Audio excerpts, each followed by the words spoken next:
እዙይ ድምጽ ፖሊስ ኤርትራ እዩ።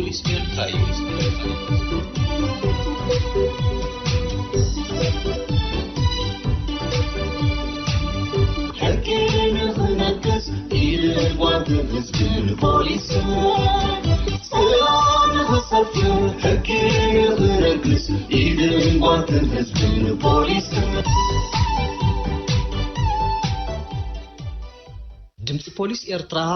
በህዝባዊ ርክባት ፖሊስ ኤርትራ ወትሩ ሰንበት ካብ ሰዓት 10 ክሳብ 10 ፈርቃን ቅድሚ ቀትሪ ዝቀርብ ኮይኑ ሶሉስ ምሸት ሰዓት 8 ኣብ ሬድዮ ዛራ ዝድገም መደብ እዩ።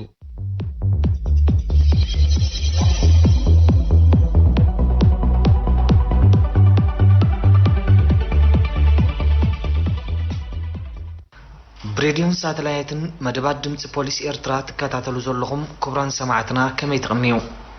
መደብኩም መደብ ድምጽ ፖሊስ ኤርትራ ንሎምውን ዝተፋላለዩ ፍጻሜታት አካቲታ እንሆ ትፍልማላ። ክሳብ ፍጻሜ መደብና ክትከታተሉና ብኽብርና ዓደምና ፈለማ ዜና ፖሊስ ከነቐድም።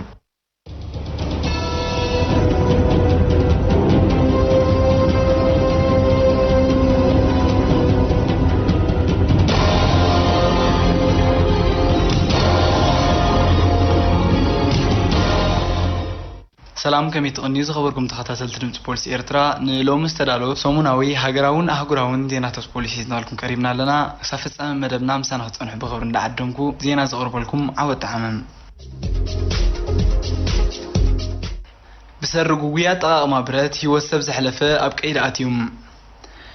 ب12 የካቲት 2022 ኣብ ዓዲ ኋላ ምሕዳር ከባቢ ዳዕሮ ኩንዓት ብሽጉጥ ተኪሱ ህይወት ሓደ ኣቦ ዝሕለፈ ጥርጡር ኣብ ትሕቲ ቀይዲ ፖሊስ ከም ዝኣተወ ካብ መደበር ፖሊስ ዓዲ ኋላ ዝበፅሓና ሓበሬታ ገሊጹም። ጥርጡር መብራህቱን ፍሳሐ ሃይለ ዕድመ 48 ዓመት ኣድራሻ ዓዲ ፍኘ ንእዞብ ዓዲ ኋላ ኮይኑ ኣብ መርዓናይ ዘመዱ ወራድ መርዓ ብምዃን ኣብ ዝኸድሉ ዳስ ቅድሚ ምእታዎም ናይ ደስደስ ብምባል ሽጉጥ ኣውፂኡ ክልተ ግዜ ንላዕሊ ድሕሪ ምትኳሱም ሳሴቲ ተዓንቂራ ስለ ዝኣበየቶ ንዓኣ ከውፅእ ኣብ ዝፈተነሉ ህሞት እቲ ዝሕዝን ፍጻመ ከም ዘጋጠመ ሓበሬታ ወሲኹ ገሊጹም። بمسرت وصيت مرمرة أتأمسحف علم تتأميد زنبرة جبري ميكائيل ولا خيدان استبهله ود 53 عامة بخمو الزخالة أتعدس بس عزاء وطيت يماني مع وجي أدحر مؤصالها دحرت في التأمة قداي بقولت فكان زل على حكمنا أنا بس مرات تتلاقى أو مسبت حجن يوتو كم زحلفت الزبط حنا حبريتها وسيو قليتهم أما دم تمدبر بوليس عبد خلا أمر عزاتنا يدسنا بالكاب فوكيس برت متكواس سعبين كبيس لزخنة سبات كاب كم زيوم زعم مسلو تكبارات قطعون على ما نيزعت أو برت كردون كم زقبا من التحساب عبد التحزاب برتهم تنقعات كونو أزخاخيرهم وانو زي تفلت جنزب نرخبت توهيبهم أبز حلف ورحي بجبرت سنين بقدماي مدبر بوليس وماكل تركيب وتسنح جنزب وانو بزي مركبو نتهم زركبو جبرت سنين كم استوهابه كافت مدبر زرخبني حبريتا رديوم مسرت حبريتا أتومنت جنزب زركبو جبرت سنين السياسيف عليها أدراش عد سوقدو كومدما فتم إيوبين أدراشا فيلاجو زغونو دق 10 عامت تمهارو بعلت شدي شوور حخلت خلدشين إسران كلتن ساعات حدن فرقان دحر أذري أبكواب بيت مرتمو على هتسانات قدس يوسف وديغون زرخوبو واحد الشحن أفان أب قدماي مدبر بوليس ومأكل أركيبو مدحر مصنح جنزب تفيو نزب السبس لستسانة اتجنزب نافتم قبرت سنة تمهارو كركب كم استقبرت فليتم تمهاري شارشيك في المبعثان ماكلين درجة بيت مرتماي تسفاز غونو السين فتو من دمت بوليس أبزهبو حبريتا اتجنزب كبيت مرتم تفديسون نجازوم أبزخود لزنبر وان كم زرخوبون تغلات يفهمنا قدماي بدبر بوليس كم زرخوبون بمجلات وديغون استرخ بجنزبي خون نبرت نمدبرات بوليس ناي مركب بحالي أفز بنا خعب بتسويعهم أمود أساب قدماي مدبر بوليس وماكل تحزي إكزيفيت سبحات زول تغلب زعبا زمركيتو هزبي من كسقاساتو تنقا كزوتر نبرت مستقفو دما غلطيفنا بوليس كملكت كم زقبا بمجلات نتهم سناي تكبار صفت تمهارو أمسجينوم أولات ماكلاي بيت صحفة بوليس إرترا دم لقيسهم كاب استفلالي جنافرن ستافاتن ماكلاي بيت صحفة بوليس إرترا استواتو أساس 36 أولات بستكادم نزيت كهوت مدحن كاب زبل قدس يما بمبقاس كم زحلف جزيات بتشعات لكاتيت كلتشين إسران كلتنون ناف هاجراو أقول قلت بانك دم بمخاد دم كم زلقوس تجريتهم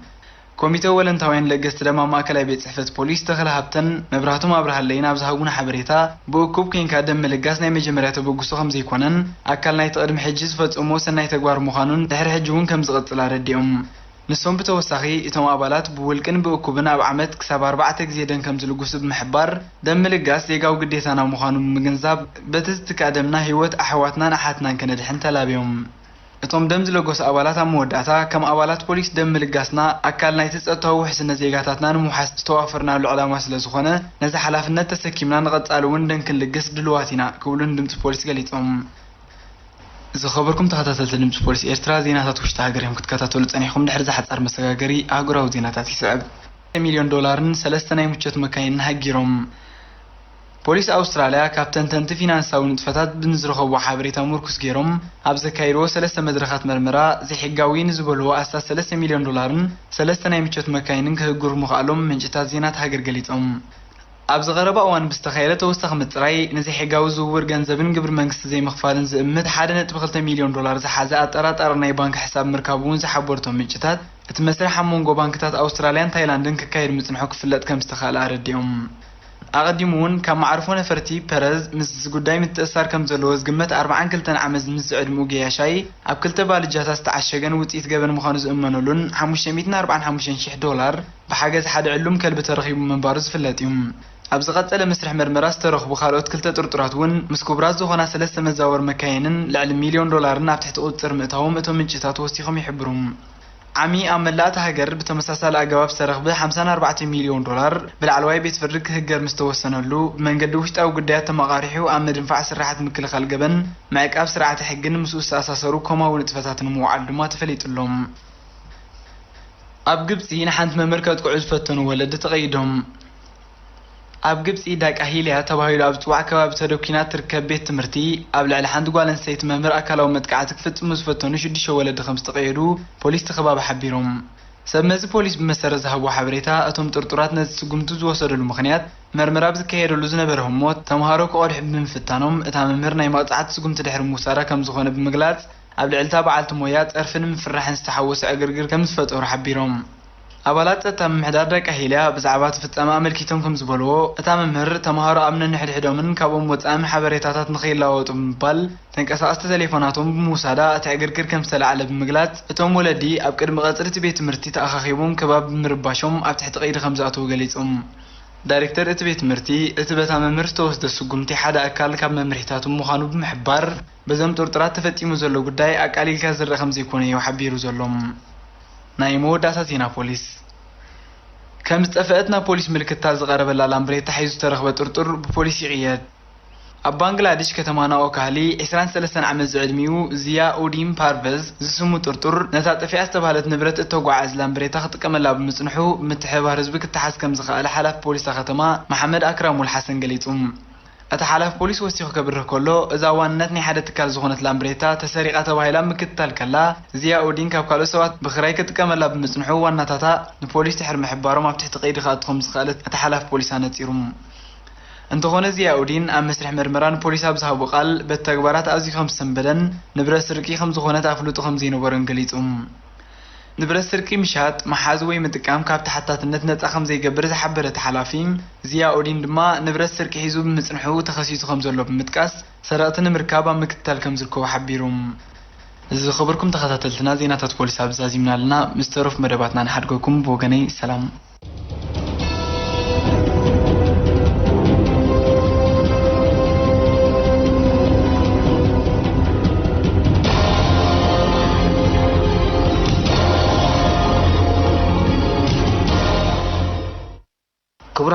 ክቡራን ሰማዕትና ቀፂሉ ዝቐርብ መደብ ድሕነት ኮይኑ ሓደጋታት ትራፊክ ንምግታእ ብሕጊ ንገዛ ኣብ ትሕቲ ዝብላ ርእስቲ ኣባል ምድላው መጽሔት ህዝብን ፖሊስን ተስፋይ ዕቑባይ ዘዳልዎ ጽሑፍ ኣቤል ኣብርሃም ከቕርቦ እዩ ንከታተል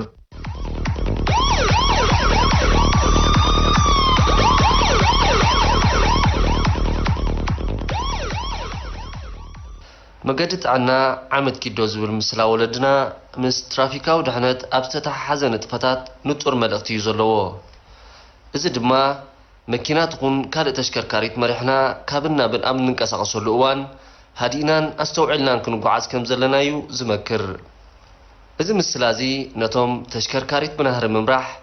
ምልከት ምዝዋር ገይሮም ዝርእይዎ ድኹማት ተሓሳስባ ዘለዎም ሰባት ንጡር መልእኽቲ እዩ ዘለዎ መራሕቲ ተሽከርከርቲ ኣብ ዝተፈላለዩ መስመራት መጓዓዝያ ኣብ ዝጓዓዝሉ እዋን ኣብ ሰዓት ክንደይ ኪሎ ሜትር ክንህሩ ከም ዘለዎም ንዝሕብሩ ምልክታት ትራፊክ ተዓዚቦምን ኣንቢቦምን እዮም ናህሮም ክቆጻጸሩ ዝግብኦም ይኹን እምበር ኣብ ውልቃዊ ጉዳያቶም ወይ ረብሓታቶም ጥራይ ብምድሃብ ካብ መጠን ንላዕሊ ክጎዩ ክብሉ ሓደጋ ክፍጽሙ ይረኣዩ። ብፍላይ እቶም ኣብዚ ሕጋዊ ንግዲ ተዋፊሮም ዝርከቡ መራሕቲ መካይን ድማ በዚ ተጠቕሰ ጣሕሰታት ተጠቀስቲ እዮም። በዚ መንጽር ክረአ ከሎ ሓደጋታት ትራፊክ ጠንቂ ቁጠባውን ማሕበራውን ጸገማት ብምዃን ህይወት ሰብ ኣብ ምብልሻው ዘለዎ ኣሉታዊ ተራ ኣዝዩ ልዑል እዩ። ከም ኣብነት ሓደ መራሒ ኣውቶቡስ እንተደኣ ወሲድና ብሰንኪ ዘይግቡእ ናህሪ ዝፍጽሙ ሓደጋ ኣብ ልዕሊኡን ምስኡ ዝጓዓዙ ተጓዓዝትን ሞትን ኣካላዊ ስንክልናን ኣብ ልዕልታ መኪና እውን ከቢድ ዕንወት እዩ ዘውርድ። ብሰንኪ ዞም ዘይተደልዩ ሓደጋታት ኣካሎም ሰንኪሎም ዓዲ ውዒ ዝኾኑ ብሰንኪ ሞት ወለዶም ዝዝኽትሙ ቆልዑን ከዓ ሕማቕ ገጻት ናይቲ ዘሕዝን ፍጻሜታት እዮም።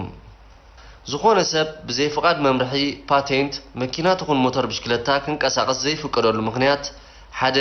ሕግታትን መምርሕታትን ትራፊክ ብዝግባእ ክፈልጥን ብክለሳ ሓሳብን ግብርን ብቕዓቱ ክረጋገጽን እዩ። ዘይግቡእ ናህሪ ብሕጊ ዘቕጥዕ ጥሕሰት ትራፊክ ምዃኑ ብግቡእ ዝግንዘብሉ መድረኽ ከዓ ቅድሚ ፍቓድ መምርሒ ተሽከርካሪት መሓዝ እዩ። እዚ በዚ ጥሕሰት እዚ ዘጋጥም ሞትን ዕንወትን እምበኣር ርኡይ ሸለልትነት እዩ። ኣቐዲሙ ተጠቒሱ ከም ዘሎ ነቲ ክትከዶ ትደሊ ቦታ ረጊእካ ክትበጽሖ ኣብ ክንዲ ትፍትን ብተብተብን ጉያን ክትፍጽሞ ብእትወስዶ ዘይሓላፍነታዊ ስጉምቲ ተጣዒስካ ዘይትመልሶ ከቢድ ጉድኣት ተውርድ። ንባዕልኻ ጉይኻ ንኻልኦት እውን ትልክም። እቶም ሓላፍነት ዝስምዖም መራሕቲ ተሽከርከርቲ ኣሉታዊ ሳዕቤናት ናህሪ ብግቡእ ይግንዘብዎ እዮም። ስለ ዝኾነ ድማ ኣብ ኣመራርሖኦም ኣዝዮም ጥንቁቃት እዮም። ነቲ ኣቐዲምና ዝጠቐስናዮ መገዲ ጥዕና ዓመት ኪዶ ዝብል ምስላ ከዓ ከም መምርሒ ዕለታዊ ንጥፈታቶም እዮም ዝኽተልዎ። ስለ ዝኾነ ድማ ምንቅስቓሳቶም ውሕስ ኮይኑ ንረኽቦ።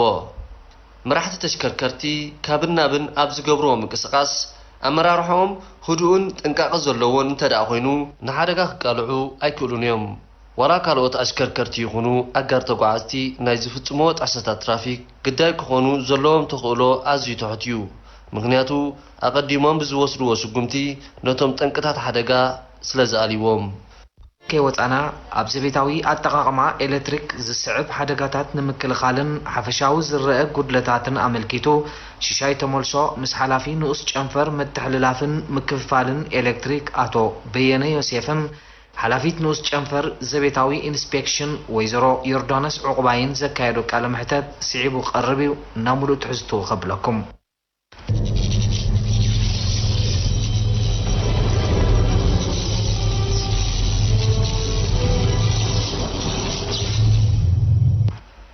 ጸዓት ኤሌክትሪክ ኣብ ማሕበራዊ መናብሮ ደቂ ሰባት ልዑል ኣገዳስነት ዘለዎ ምዃኑ ንማንም ሰብ ዝጠፍኦ ኣይኮነን።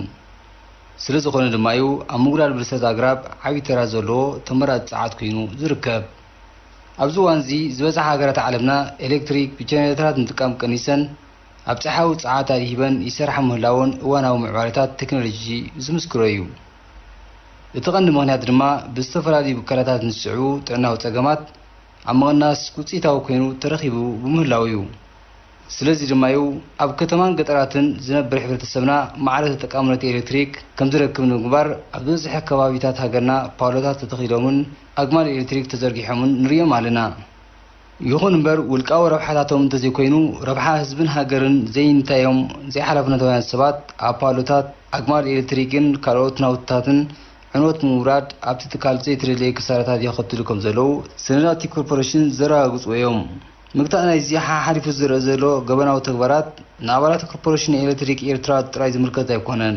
ህዝቢ ኣብ ከከባቢኡ ንዝርከብ ዝተተኽለ ኣዕኑድ ኤሌክትሪክ ይኹን ዝተዘርግሐ ኣግማል ኤሌክትሪክ ጥቕሙን ኣገዳስነቱን ብምግዛብ ኣብ ምቁፅፃሩ ዓብዪ ሓላፍነት ክስምዖ ይግባእ። ኣብ ዝሓለፈ መደባትና ሓደጋታት ኤሌክትሪክ ኣብ ልዕሊ ህይወት ሰባት ሞት ኣኸቲሎም ምንባሮም ምግላፅና ዝዝከር እዩ። መብዛሕትኦም ናይቶም ዘጋጥሙ ሓደጋታት ጠንቂ ከዓ ተጠቀምቲ ኤሌክትሪክ ዝፈጠሮ ጉድለታት እዮም። ኣብ ናይ ሎም መደብና እምበኣር ጠንቅታት ናይቶም ዝስዕቡ ዘለዉ ሓደጋታት ኤሌክትሪክ መብሪ ንኽቡና ኣብ ኮርፖሬሽን ኤሌክትሪሲቲ ኤርትራ ሓላፊ ንኡስ ጨንፈር ምትሕልላፍን ምክፍፋልን ኣቶ በየነ ዮሴፍን ኣብ ጨንፈር ንግዲ ሓላፊት ንኡስ ጨንፈር ዘቤታዊ ኢንስፔክሽን ወይዘሮ ዮርዳኖስ ዕቁባይን መብሪ ንኽቡና ተወኪስና የማልና ንሙሉእ ትሕዝቱ ተኸታተሉ።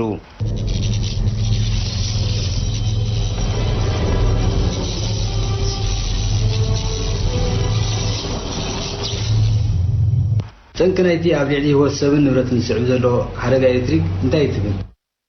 በመሰረቱ ኤሌክትሪክ በጉቦን በአፍልጦን ምስ ትጥቀመሉ ጽፉፉን ስሉጥን አገልጋሊ እዚ አፍልጦን አገባብን ምስ ትጥቀመሉ ግን ናይ ሓደጋ ጠንቅ መሃኑ ዘይምርሳዕ እዩ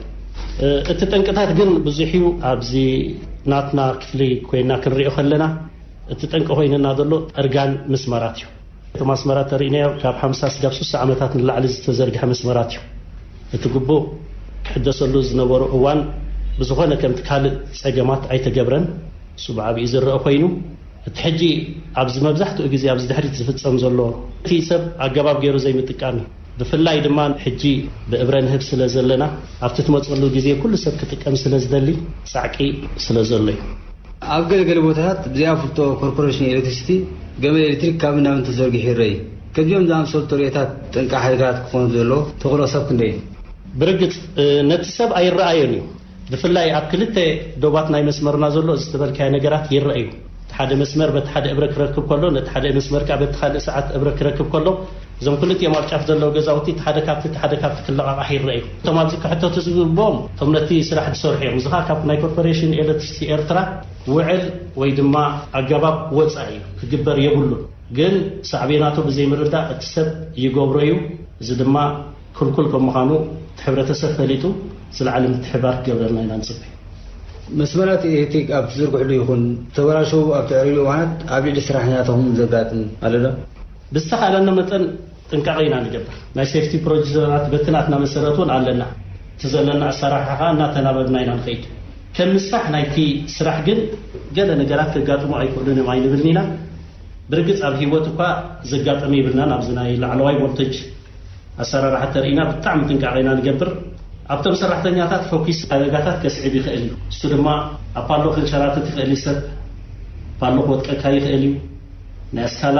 ክወጥቆም ይኽእል እዩ ኣስካላ ክንሸራተካ ይኽእል እዩ እዝን ዝኣመሰለ ነገራት ፎኪስ ዝኾነ ከጋጥም ይኽእል እዩ ብሂወት ግን ስጋብ ሕጂ ኣብዚ ናይ ትራንስሚሽን ዘጋጠመና ናይ ሰብ ሂወት የለን ኣብዛን በየነ ዝሓተትካዮ ሕቶ ኣብ ኣባላትኩም ዝወረደ ሓደጋ ኣሎ ዶ የለን ዝብል ነይሩ ኣብዚ ሓደጋታት የጋጥመና እዩ ዋላ እውን ከምዚ ዝበልና ሓደጋ ብመስመር ኤሌክትሪክ ኣብ ፓሎ ከለዉ ይወድቁ ብዙሕ ኣይኮነን ትቁፅር ግን ሂወቶም ዝሰኣኑ እውን ኣለውና ልክዕ ከምቲ ናይቶም ካልኦት ዝገለፅናዮ ኣብ ፓሎ ከለዉ ቆልዑት ዘይቦም እንድሕር መስመርና ይውልዕዎ ኣለዉ ነቶም ኣብ ስራሕ ተዋፊሮም ዘለዉ ኣባላትና ኣብ ሓደጋ የቃልዕዎም እዮም እሱ ጥፊአ ኣለኹ ኢሉ እዩ ዝሰርሕ ካልእ ሰብ እንድሕር መስመርና ዝውልዖ ኮይኑ መስመርና ኮርፖሬሽን ኤሌክትሪክ ጥራሕ እዩ ክትንክፎ ዘለዎ ዝኾነ ትንክፎ የብሉ ባህሪ ናይ ኤሌክትሪክ ዘምፅኦ ሳዕቤን ብዙሓት ኣባላትና ኣብ ስራሕ ከለዉ ኣካላቶም ዘይጎደለ የለውን ተመሊሶም ኣብ ንጡፍ ስራሕ ዝሰርሑ ኣለዉ ዳ እምበር ከምኡ ዓይነት ፍፃሜ ከም ዘጋጠመ ንእግር መንገድና ፈልፀካ ደሎ ኣብ ኣጠቃቅማ ኤሌክትሪክ ከመይ ክኸውን ኣሎ ትብል ሓደራ ክንብሎ ንደሊ መስመራትና ዝበዝሕ ብበረኻታትን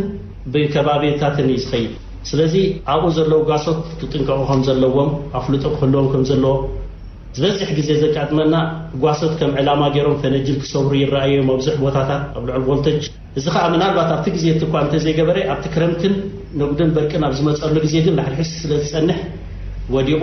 ኣብ ሰብን ንብረትን ሓደጋ እዩ ዘስዕብ ብፍላይ ኣብዚ ገጠራት ዘለዉ ቤት ትምህርትታት ነዚ ከምዚ ዝኣመሰለ ክሕግዙና እቲ ማሕበረኮም ብዓብዩ ወለዲ ኣብዚ ዓይነት እዚ ጥንቃቐ ክግበር ከም ዘሎ ንላቦ ብፍላይ ድማ ሕጂ ንሪኦ ዘለና ካብዚ ኩሉ ዝኸፍአ ስርቂ እዩ ናይ ተዋራት ናይ ጋቢናታት ማለት ኣብዚ ኣብ ትሕቲ ትራንስፎርመር ዝረአ ዘሎ ሳመድቕ መብዛሕትኡ ርኢናዮ እንተሊና ተሰሪቑ ሃሂሉ እዩ ደሎ ኣብዚ ድማ እቲ ንብረት ብዓብዩ እናዓነወ ይኸይድ ኣብ ገለገለ ቦታታት እውን ቆልዑት ብበትሪ ገይሮም ተሓና ገይሮም ይውልዕዎ ይረኣዮም እዚ ከዓ ብጣዕሚ ክውገድ ዘለዎ ነገራት እዩ እቲ ከምኡውን ሕብረተሰብ እውን ክደጋገፈና ኣብዚ ይግብኦ እዩ ኣብ ገለገለ ሰባት ኣፍልጦ እቲ ቮልቴጅ ክጥቀመሉ ዝኽእሉ ዘይክህልው ይኽእሉ እዮም ገለገለ ከዓ ዝተፈላለዩ ስፔሻሊቲ ጠጠኢሎም ትሪኦም እዚስ ገለ ጠንቂ ሓደጋ ክኾን ኣይክእልን ብርግፅ ይኸውን እምበር ንኣብነት ኣብዚ ቀረባ ግዜ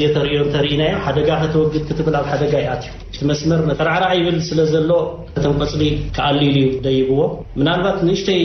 ናይ ትሕት ቮልቴጅ ክፈልጥ ትኽእል ነይርኸውን እዚ መስመር እዚ ግን ከባቢ 3 ሜትሮ ክትቀርቡ ዘይግባእካ እዩ 66,000 ኪሎ ቮልቴጅ ቀሊል ኣይኮነን 3 ሜትሮ ዝኸውን ናቱ ምንም ነገር ክትንክፎ ዘይብሉ እዩ ስለዚ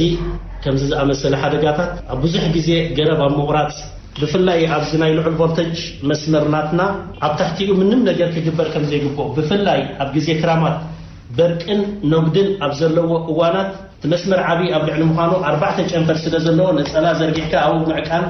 ከምዘይ ከአል نحرستون بزيادة أبجزي قوي وميتاتهم بصراحة كلهم كابتناتنا مسمر عزيم كأليو خمزلوهم تناتنا مسمر كل جزء نزعج خمزلوه بفلا يدمع بس مبرعه وجن كابز يقول عجة ميركاس جعبات عبزلوه وطاطات عبتحتيو أجند مسرح يكون زخنا نجر زيد اللي ويدمع مخانو ترديو كله حاضرنا نلابو أبجل جل بوتاتات جم سبق زخنا مفتحتات كن يجمرنا لنا نتن بوتاتات بكم وديبكات تنقلي يسب قدم كسنكت تقلي دحريق سنكت أبوزح بوتاتات تلميذ خسر حلو نلابو نابنت كابتسع كزلو بوتاتاتنا معسكر الجنخون معسكر دندن معسكر عتارو زياتهم كابتهم بقت على إلكتريك مسحب كيوم ببزحي التسبيت تتكمس جمرة زتأفق بوتاتات سلزخنة نتنبرتنا يكون نترانسفورمرنا يكون نبريكراتنا يكون عبي أستواصل سلزلوا التهزبي بخمسة عينات توديبو زحاشية السرح من لابو بزيادة ما عبي زوالو فاوراتات مسلتن قناتاتن بحرس 10 هزبي سلزت تقاملو نساتهم تطعوكبلو تنجيرو ومنيري مزلو حناتات جن حجي أبفلا يبقى لقل وطاتات كل حموت رئيم سبات نتخبابو أيهو بخوش لملم يبلو وسلزخونو زوم سبات زيوم كا كابز عينات تقباراتهم كقدفو عبتي نايكتر زلوهم جزيت راح كسرحو تكالات منجستن ناي ولقي دكانات يكون جلي مبرهت خيط افئتول يك حد بطريقه سلازخونكا زون تكالكا ويدما دكانكا عطي خالو اب تخيل مبرهتاتكا كله اطفيكا مخادون كملمد اتحاسن الله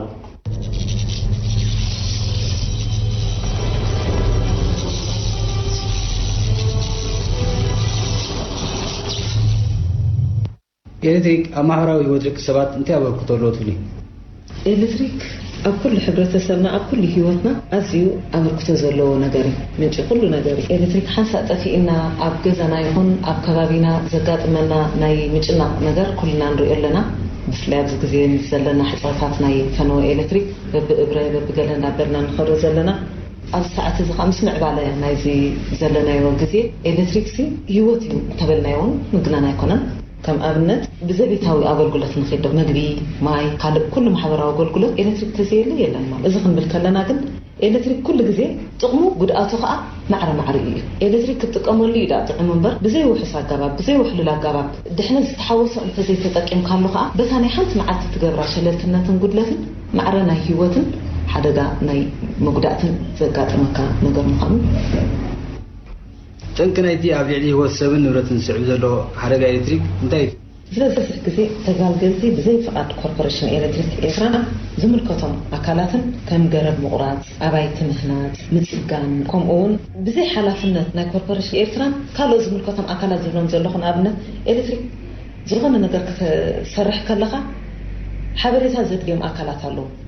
كوربوريشن إلكتريك إيران أزم حرت حاتيتو لماذا كجابيت موكاسية دلي لمنيستر حرشة موكاسية دلي جزاري أبايت تهانس كلهون من قصة زي فضاء تقبر يبلكان بعبي أخا إلكتريك كل جزء أبطأ أبايتن لأن ما شاددني إزالو إلكتريكنا أنت سبيلنا ذات ما زادت أنتنا حدا جان بعلا اتمسمر كان بين خبط صنحة لعل فولتج نفسان شو جشتن كيفي يسحلف أبزعنا كده مهرت بتغسيان زرعنا يزي تمال زحلف زي جانا ما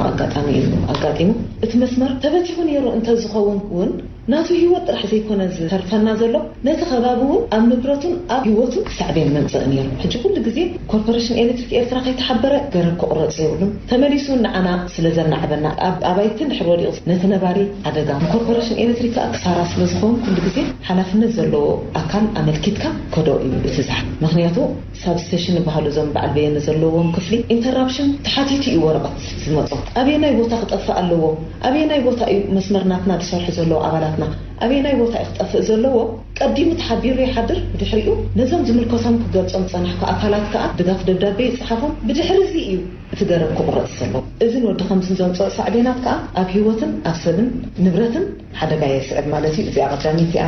كالأي نتقام لهم مسارحيات كل جزء جرب كنقول السخينة أسكالا خنتقمينا أسكالا نبع الحاتيني فاس كنتقمينا فاس حاتيني لعتنا يتنتقام لزلنا نبرتهم أقداسي خون ذات ما زجات أمت في الجامع إتات تتقام لا أسكالا حاتينيا نسنا يتجباري لستبقوا سدي أفلت زي مهلاون فقط زي محتاتن كل جزء زم صعبين دم بهو كفلي الناقي እተን ተጠቅመለን ከዓ ሓፂን ፋስ ነራታ መሳርሒ ተጠቅመላ እዚ አካብ ሕጂ ዝረአናዮ ናይ ቀረባ ፍጻሜ እዩ ንኣብነት ኣብ ዜና ፖሊስና ጽፍሞ ነይርኩም ኣብ ሰንዓቶም ተመሳሳለ ፍጻሜ አጋጢሙ ሕብሪ ክለኪ ናይ ካንሸሎ ኣስካላ ተጠቂሙ እቲ ስካላውን ነቲ መስመርና ስለዝተንከፎ ህይወት ሓደ ዜጋውን ብኸምኡ ክሓልፍ ክኢሉ ኣሎ ካልኦት ብሰነድ ዝሓዝናዮ ድሒራ ክስዕቦ እየ ብዙሕ ንኸምዚ ኣጋጣሚታት ዝዕድም ሓደጋታት ኣብ ትካልና ይኹን ኣብ ህይወት ዘምፅእ ሳዕቤና ኣሎ ማለት እዩ ከምታ ሰይቲ ነዚ ኩሉ ጠንቂ ንምውጋድ ክንጥቀመሉ ዘለና ሕብረተሰብና ብዛዕባ ኤሌክትሪክ ዘለዎ ኣፍልጦ ንምብራኽ ኩሎም ዝምልከቶም ማሕበራትን ትካላት መንግስትን ብዛዕባ ድሕነትን ኣጠቃቅማ ኤሌክትሪክን ኣበርክቶኦም እንተዘዕዝዙ ዝሓሸ ንበልኩ ብዓብዩ ከዓ ፖሊስ ኤርትራ ኣብ መፅሔትኩም ዓንዲ ተትህብሉ ተመራፂ ኮይኑ ስማዓን ምክንያቱ ኣብዚ ሰዓት እዚ ኤሌክትሪክ ኣብ ኩሉ ሃገር እዩ ዝስራሕ ዘሎ ኣብ ርሑቕ ገጠራት በዚ ራብዓይ ገፅ ፕሮጀክት ኢልና ጀሚርናዮ ዘለና ኩሉ ዜጋ ኣገልግሎት ኤሌክትሪክ ክረክብ ኣለዎ ዝብል ዕላማ ስለ ዘለና ኤሌክትሪክ ግን መሃብ ጥራሕ ኣይኮነን ማዕረማዕሪኡ ከዓ ብዛዕባ ድሕነት ብዛዕባ ኣጠቃቅማ ቁሩብ መብርሂ ንህዝቢ እንተዝመሓላለፍ መሰረትና ትካልኩም ብስንቂ ሓደጋ ኤሌክትሪክ ህይወቶም ናይ ሰኣኑ ሰባት ብዝሒ ከመይ ይመስል እዚ ካብ ነዊሕ ዝፀንሐ ብሓደጋ ኤሌክትሪክ ሰድሜቱ ብሓደጋ ኤሌክትሪክ ንብረት ነዲዱ ብሓደጋ ኤሌክትሪክ ከም ዝጋጥም ዝብል ኩሉ ግዜ ዝፀንሐ እዩ ሰነድ ናይ ትካልና ከም ዝተወከስክዎ ካብ 1998 ክሳብ ሕጂ በፂሕናዮ ዘለና ግዜ ክሳብዛ ናይ ትማሊ ፍጻመ እውን ዘጋጠመት 58 ዜጋታት በፂሖም ኣለዉ እዚ ልዕሊ ፍርቂ ብጉድለት ኣጠቃቅማን ንቕሓት ዘይምህላውን ክኸውን ከሎ እዞም ዝተረፉ ከዓ ኣብ ትካል ኮርፖሬሽን ኤሌክትሪክ ኤርትራ ምስ ዘለና እርጋን መስመርን ባህርያዊ ሓደጋ መስመራት ኤሌክትሪክን ዕኑድን ኤሌክትሪክ ዝወርድ ዘሎ ዕንወት እውን ነዚ ሓደጋ እዚ ከም ዘጋጥመና ክሕብር ደሊ እዚ ማለት ባህርያዊ ሓደጋ ክብል ከለኹ ዝናብ በርቂ ንፋስ ዘይግቡእ ኣጠቃቅማ ኤሌክትሪክ ብዙሕ ትንፋስ ዘሕልፍ እዩ ምክንያቱ ንሓደ ትጥቀመሉ ነገር ኩሉ ግዜ ኣፍልጦ እንተዘይሃሊካ ወይ ድማ ሓልዮት ተዘይሃሊካ ታዕብን ንኸምፅእ ቀሊል እዩ ኣፍልጦ ዝህብ ዘለኹ ሕጂ ንውልቃዊ ዋኒንታ ክትብል ኣዕኑድ ገመዳት ከመይ ዝበለ ሓፃዊን ኣብ ካልእ ዘየድሊ ንመናብርን ዓራትን ንክስራሕ መስመርና ይጎድል ኣሎ ፓሎታትና ይስንክሉ ኣለዉ ፓሎ እንድሕር ሰንኪሉ መስመር ተበቲኹ ኣብ እንታይ እዩ ክወድቕ ኣብ መሬት እዩ ክወድቕ ኣብ መሬት እንድሕር ወዲቑ ከዓ ናብራና ኩሉ መሬት እዩ ኤሌክትሪክ ክሕዘና ክእል ንብረትና ክቃፀለና ይኽእል ከም ዝበየነ ዝገለፆ ፍንጃል እንድሕር ሰይርዎ ሓደ ዋሳድዩ ሓላፍ መንገዲ እቲ ዝስበር ዘሎ ፍንጃል ንብረት መን እዩ ንብረት መንግስቲ እዩ እታ ፍንጃል ሒዛቶ ደላ ገመድ ኣብ መሬት እንድሕር ዓዲጉ ኣገልግሎት ንስእን ንሓደጋ እውን ንቃልዕ ማለት ኩሉ ግዜ ግን ሓንቲ ከይገለፅኳን ከየብራህኳን ክሓልፍ ዘይደሊ መስመርና በረኻ ይሰፈሩ በረኻ ስለ ዝኾነ ሰፈሩ ንሕና በይ ኮይና ንመሓድሮ ኣለና ኣብ ዘለና ስቴሽን ኮይና ኢና ንሪኦ ዘለና መስመርና ኩሉ ግዜ ሓለውኡ ህዝቢ ተጠቀምነቱን ኣገልግሎትን ርዩ ንብረቱ ምዃኑን ዝግልገለሉ ምዃኑን ፈሊጡ ህዝቢ ማዕረ ጠጠው ኢሎም ዝሕልዎን መስመርና ክህልዎ ከለዉ ብኡ መንፅር ከዓኒ ዘይሓላፍነታውያን ሰባት ከዓ መስመርና ዕንወት ተውርድሉ ኣለዉ በይዶንኖም ካብ ጎራብቶም መስመራት ኤሌክትሪክ ዝስሕቡ ሰባት ይረኣዮም እዚ ተግባር ዝግመንፅር ሕጋውነት ይኹን ሓደገኛነት ከመይ ትርእዮ ብኢዶዋኒኖም ካብ ጎረቤት ይኹን ካብ መስመርና ስሒቦም ንካልእ ተገልገልቲ ዝህቡ ሰባት እዚ ብመሰረቱ ጌጋ እዩ ጌጋ ጥራይ ዘይኮነ ዘይሓላፍነታዊ ስራሕ እዩ ንሕና ውዕል ንኣትወሉ ንሓደ ሰብ ኢና እቲ ሰብ ሙሉእ ሓላፍነት ናይቲ ዝመፅእ ሳዕቤንን ሓደጋን ተሓታቲ ምዃኑ ክርድእ ኣለዎ እዚ ቅድሚ ሕጂ ብሬድዮን ጋዜጣን እውን ተሓቢሩ ነይሩ እዩ ኤሌክትሪክ ጥራሕ ንኽረክብ ክብል ካብ ጎረቤት ካብ ፅርግያ ስኪርካ ብመሬት ይኹን ብላዕሊ ኤሌክትሪክ ክወሃብ ኣሎ እዚ ከዓ ጠንቂ ሓደጋ እዩ እዚ ክገብር ምስ ንረኽቦ ንሓደ በዓል ውዕልና ጠንቂ ናይቲ ሓደጋ ተሓታቲ ኣብ ርእሲ ምዃኑ ኣገልግሎት ናይ ምቁራፅ መቕፃዕቲ እውን ሓላፍነትና እዩ ኣብ መወዳእታ ኣብ ኣጠቃቅማ ኤሌክትሪክ ብሓፈሻ ዝዝርግሑ ገመዳት ሶኬታት ስዊቻት ከመይ ክኾን ኣለዎ ኩሉ ግዜ ውሽጣዊ መርበብና ብፅፉፍ ብውሕሉል ዝተሰርሐ ክኸውን ኣለዎ ከም ንሪኦ ግን ኩሉ ግዜ ኣብ ገዛውትና እንጥቀመሎም ስዊች ይኹኑ ሶኬታት ጠልጠሊሉ ካብ መንደቕ ተፈንቂቑ ብዝተላሕፀ ላቂባ ዘለዎ ገመዳት ንጥቀም ኢና እዚ ንኮንሳምሽን ይኹን ዋላ እውን ንሓደጋ ዘቃልዕ ኮንሳምሽን ካብ ዘይተደልየ ሃልኪ ከምፅ እዩ ምስ መንደቕ ክለግብ እዩ ምስ መሬት ክለግብ እዩ ሃልኪ ኣለዎ ካብቲ ሃልኪ ንላዕሊ ግን ሓደጋ ስለ ዘምፅእ እዚ ብምሉኡ ኣብ ውሽጣዊ መስመርና እንጥቀመሉ ሽፉን ኩሉ ግዜ ኤሌክትሪክ ሲ ልሓፅ እንድሕር ኣሎ ክሕዘካ ተኽእሎ ኣሎ ተበቲኹ እውን ኣብ ካልእ ኣብ ውሽጢ ንብረትካ ዘሎ ሳዕቤን ከምፅኣልካ ይኽእል እዩ እቶም ላቂባ ዘለዉ ብመሰረቱ እንተዝውገዱ መሓሸ ይብል ብዓብኡ ከዓ ኣፍልጦ ዘለዎ ሰብ ክሰርሖ ኣለዎ ኣፍልጦ ዘይብሉ ሰብ እንድሕር ሰሪሕዎ ንዘይትኽእላ ነገር ኩሉ ግዜ ክትፅይቓ ንብሪ ኩሉ ግዜ ኤሌክትሪክ ማዕረቲ ጥቕሙ ጉድኣቱ ክንብል ስለ ፀናሕና ነዚ ጉድኣት ንኽንውግድ እንድሕር ኮይና ጥንቃቐ ዘለዎም ብውሕሉል ኣገባብ ብኣፍልጦ ዘለዎ ሰብ እንተዝሰርሐ ተመራፂ ይብል መብራህቲ ኣጥፊእና ክንከይድ ኣለና ዘለና ናይ ኮምፒተር ይኹን ሶኬታት ይኹን ኣምሊቕና እንተንኸይድ ከዓ ዝያዳ ተመራፂ እዩ ምክንያቱ ብድሕሪና ንዝመፅእ ናይ ክብን ለጠቕን ኤሌክትሪክ እውን ኣሎ ብዓብኡ ክብን ለጠቕን ክብል ከሎ ኤሌክትሪክ ጠፊኡ ኣብ ዝፀንሓሉ ግዜ ኩሉ ግዜ ኣብቲ ምጅማር ክመፅእ ከሎ ዘይምዕሩ ኤሌክትሪክ ክመፅእ ይኽእል እዩ እዚ ዝመፅእ ሓደጋ ኣብ ውሽጣዊ መርበብ ናይ ነበርቲ ይኹን ዋላ ናይ ትካላት ይኹን ኮርፖሬሽን ኤሌክትሪክ ኤርትራ ተሓታተ ኣይኮነን ምክንያቱ ብሬድዮን ጋዜጣን ተሓቢሩ ነይሩ ኩሉ ሰብ ኣብ ክብን ለጠቕን ንብሎ ዘለና ክድይብ ይኽእል ክወርድ ይኽእል ፍላክቹዌት ናይ ኤሌክትሪክ ክህሉ ስለ ዝኽእል ኩሉ ግዜ ውሽጣዊ መርበብና ኣምሊቕና ክንወፅእ ብፍላይ ኣብዚ ሓለናሉ ግዜ ስዊቻት ጠፊኦም እንተዝኸዱ ተመራፂ እዩ ከም ለበዋ ክመሓላልፋ ዝደሊ ዝኾነ ተገልጋሊ ንሱ ብዝግበሮ ጠንቂ ሓደጋ ኮርፖሬሽን ኤሌክትሪክ ኤርትራ ከም ጠንቂ ገይሩ ዝወስድ ኣሎ ኣብ ውሽጣዊ መርበብ ዝበዝሕ ግዜ ናይ ተገልጋሊ ፀገም እዩ ዘቃፅል ገዛ ነዲዱ ቆፃሪትና ጥዒት ከላ ብሓደጋ ኤሌክትሪክ እዩ ነዲዱ ተባሂሉ ዋላ እዚኣ ፖሊስ ከማን ንቐፃሊ ግዜ ከተስተውህሉላ ከምዚ ዓይነት ሕቶታት መፀና እዩ ንሕና ነቲ ዝምልከቶ ኣካል ንኢንሹራንስ ይኹን ብምሉእ እቲ ኤቪደንስ ኣሰኒና ስለንቐብሎ ፀገም ኣይክመፅእን እዩ ኣብዚ ዘይገለፅናዮ እውን እዚ 58 ንብሎ ዘለና ቁፅሪ ኣብ ውሽጣዊ ገዝኦም ደቂ ኣንስትዮ ምስ ገለ መስመር ክብልውላ ፀኒሐን ኣብ ገዝአን ሓደጋ ዘጋጥም ብዙሕ ኮሚታት ተርእዮ ኣሎ ሕጂ ኩሉ ሓበሬታታት ናባና ድበፅሕ ማለት ኣይኮነን ኣባና ዘይበፅሐ ሓደጋታት እውን ከም ዘሎ ንህዝቢ ክገልፅ ዝደሊ ነዚ ዕድል እዚ ዝሃብኩምና ህዝባዊ ርክባት ፖሊስ ኤርትራ ብሽም ትካል ኮርፖሬሽን ኤሌክትሪክን ብልቢ ክመስግን ይደሊ ራይ ስለዝሃብኩምና ሓበሬታ ብስም ድምፂ ፖሊስ የመስግን ይቐኒለይ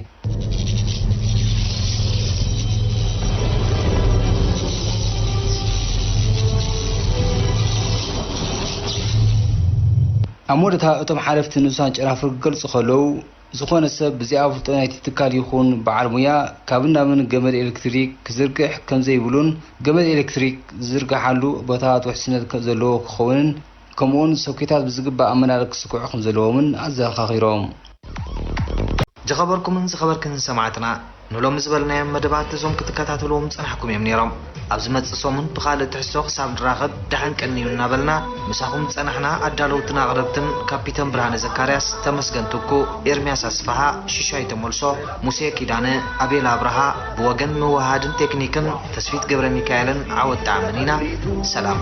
نغبرنا يبوس لا وين هاي بوس ندحلت ناي بوس